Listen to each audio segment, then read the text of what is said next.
What is happening, people? Happy Thanksgiving and welcome to today's video where I want to give you guys 5 practical applications that if you use them correctly, hopefully you will never have a bad training session again. Now, I know many people out there have heard the phrase, proper prior planning prevents piss poor performance, and the reason why I remember that is because all of that alliteration and all those P's. So I thought what I'd do is give you 5 more P's today to think about.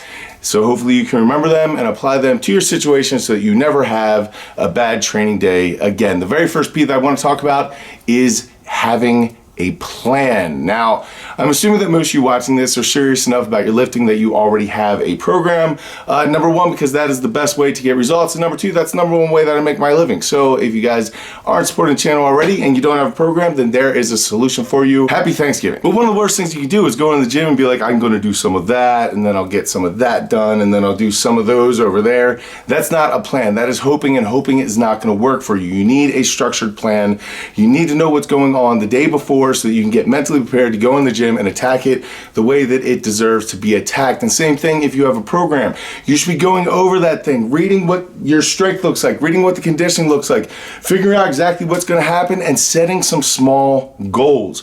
So if you're supposed to get 300 for as many reps as you possibly can, how many reps do you want to get? Have that number in your head. Go through that set, visualize it, make it real so that your body is prepared for the battle that it's about to do. This is just like doing homework for a class. If you don't do the homework, you show up unprepared. And same thing here, you should not be walking into the gym at any point in time going, I don't really know what I'm going to do. You should always have a plan and some progression. P, number 2 is going to be preparation, just like I mentioned before. Let's say that you're going to go to the gym tomorrow directly from work. That means that today you need to start preparing. You need to have your gym bag with all your gym clothes, your wraps, your straps, your chalk, your whatever the heck you're going to take to the gym, whatever music that you want to listen to. Have an extra protein shake. If you need 2 meals before you feel that you can adequately deadlift, then you better have those 2 meals cooked and prepped and packed and ready in that bag so that when you go to work, you just get rid of every single excuse that you possibly can come up with to not get to the gym. We all know that consistency is the key to uncommon results,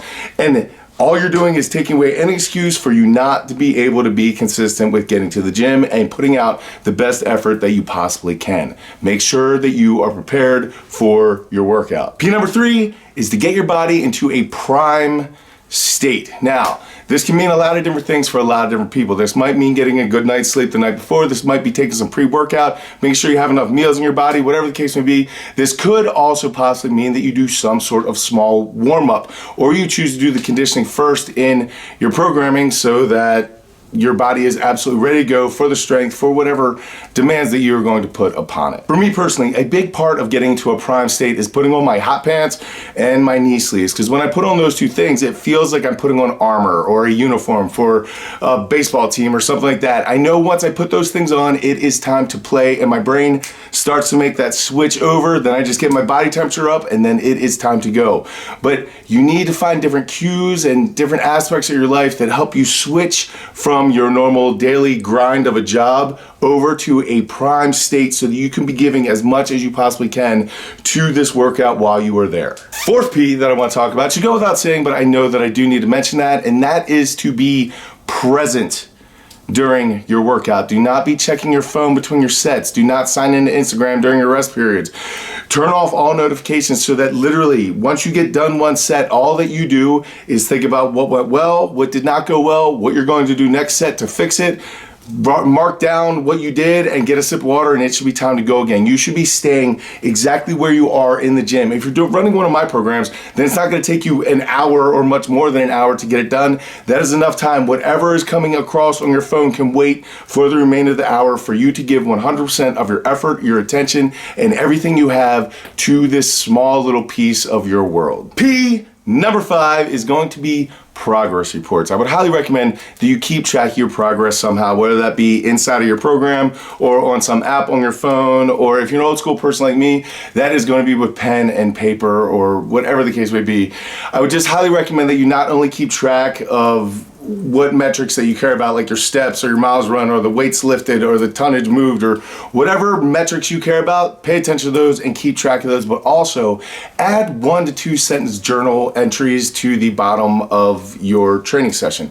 Whether it be something strange that happened throughout the day or something that went really well for the workout or something that you loved or something you hated, just make a small little journal entry because it matters. You're going to be able to look back at this 10, 15 years from now, and it's going to be a time capsule of a certain space of your time, and that little 1 to 2 cents thing, just like a smell or some sort of sound, can sometimes take you directly back to a space in your life.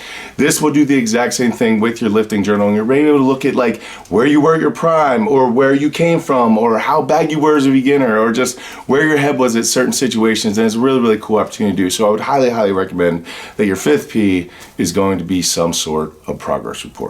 All right, people, so there you go. There are 5 Ps that hopefully if you apply them to your training, they will help you never have another bad workout session in your life. I know it is tedious to do a lot of these things, the visualization, the making sure that you know what's going on the next day, the setting the goals, all those things, but it matters. If you care about this sport at all and you want to progress as far as you possibly can, all these things that I just talked about are what great people do for their workouts all of the time. It's really just about being mindful and playing a role in how much of a difference that you're going to make. Like, don't be a victim. Don't say that you could have done more or you should have done more or you should have done this. Do it. Give it the attention that it deserves so that you can get the results that you deserve and that you want. So hopefully this will help some of you out. I thank you guys so much for all the time, all the attention, for each and every single one of you who supports me with the sponsorships down in the description below, or if you buy any of the programs from neverstate.com. Remember, we do have a $500 giveaway to Barbell Apparel coming up probably within a couple weeks. And that is going to be going to someone who spent some money at neverstate.com. When you spend money there, you're automatically entered. You don't need to do anything special. I would love you to subscribe, to share, to do all the things that help the channel grow, but none of that is necessary. If you have spent any money at neverstate.com, you're automatically entered, and hopefully the $500 will go to you. So thank you guys so much for absolutely everything you do. I will catch up with you later in the week. Until I do go out something amazing with us, keep working hard, people. Be nice to each other. I'll see you then.